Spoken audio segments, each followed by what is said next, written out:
So, bigyan ko lang po ng video reaction itong aking throwback post. February 27, 2021. Ang nakalagay po dito sa caption ko ay noong time na magaling pa akong mag-basketball. So, napansin nyo po na nawala po yung yung picture.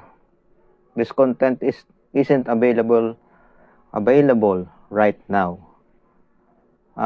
Kasi po nahack po yung aking account na yan. Ganyan pong katindi ang mga hacker. Original kong picture, pati ho dati yung mga video ko, ako ang lumabas na copyright. So, yan po ang masaklap.